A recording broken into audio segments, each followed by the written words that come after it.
ప్రజాస్వామ్య విలువలను బలోపేతం చేయడంలో విద్య కీలకం. విద్య ప్రజాస్వామ్యానికి పునాది. ఇది మనుషులకు హక్కులు, బాధ్యతలు, సమానత్వం, స్వేచ్ఛ వంటి విలువలను అర్థం చేసుకోవడంలో సహాయపడుతుంది. విద్య లేకుంటే ప్రజాస్వామ్యం బలహీనమవుతుంది, సమాజం అజ్ఞానం, అసహనంలో మునిగిపోతుంది. విద్య మనలో అవగాహన, గౌరవం, ఐక్యతను పెంచుతుంది. మతం, భాష, వర్గం అనే తేడాలను తగ్గిస్తుంది. ఇస్లాంలో కూడా జ్ఞానాన్ని వెలుగు, అజ్ఞానాన్ని చీకటిగా పేర్కొన్నారు. నిజమైన విద్య కేవలం ఉద్యోగం లేదా డబ్బు కోసం కాదు. మంచి మనసుతో సమాజానికి ఉపయోగపడే విధంగా ఉండాలి. చదువుకున్న పౌరుడు మాత్రమే న్యాయం, సమానత్వం, శాంతిని కాపాడగలడు. భారతదేశం అనేక మతాలు, భాషలు, సంస్కృతులతో ఉన్న గొప్ప దేశం. ఈ వైవిధ్యమే మన ప్రజాస్వామ్య బలం. కాని మతం, భాష, వర్గం పేరుతో మనం విభజించబడితే దేశ ఐక్యతకు దెబ్బతింటుంది. కాబట్టి మన మాటలు, పనులు ప్రజాస్వామ్య విలువలకు అనుగుణంగా ఉండాలి. ప్రభుత్వాలు ప్రజా సంక్షేమం, ముఖ్యంగా విద్యా అభివృద్ధిపై దృష్టి పెట్టాలి. విద్య దేశ భవిష్యత్తును నిర్ణయిస్తుంది.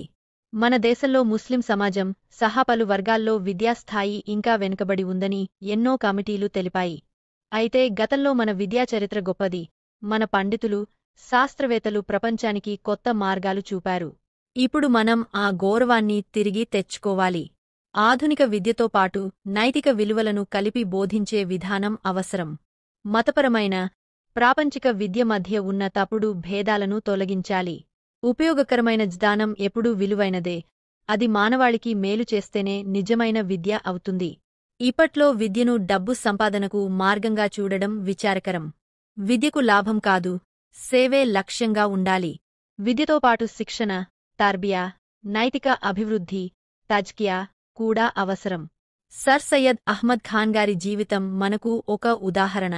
ఆయన ముస్లిం సమాజాన్ని విద్యతో ముందుకు తీసుకెళ్లేందుకు చేసిన కృషి అద్భుతం. అలీఘర్ ముస్లిం యూనివర్సిటీ ఆయన దృష్టికి నిదర్శనం. విద్య మనుషుల్లో అవగాహన, బాధ్యత, సహనం పెంచుతుంది. అది చదవడం, రాయడం నేర్పడమే కాదు, ఆలోచించే శక్తిని, న్యాయం, సమానత్వం పట్ల గౌరవాన్ని కలిగిస్తుంది. విద్యావంతుడు ప్రజాస్వామ్యం యొక్క అసలు స్ఫూర్తిని నిలబెట్టగలడు. అజ్ఞానం ప్రజాస్వామ్యానికి శత్రువు. విద్య మనలో స్వేచ్ఛ, ఆలోచన, పరస్పర గౌరవం, సహనం పెంపొందిస్తుంది. అందుకే విద్యను నైతికత, సమాజ సేవతో అనుసంధానం చేయాలి. విద్య లేకుండా ప్రజాస్వామ్యం బలహీనమవుతుంది. విద్య ఉన్నప్పుడు మాత్రమే మనం సమానత్వం, న్యాయం, స్వేచ్ఛను కాపాడగలము. విద్యావంతులైన, అవగాహన కలిగిన ప్రజలు ఉన్నప్పుడు మాత్రమే ప్రజాస్వామ్యం సజీవంగా ఉంటుంది.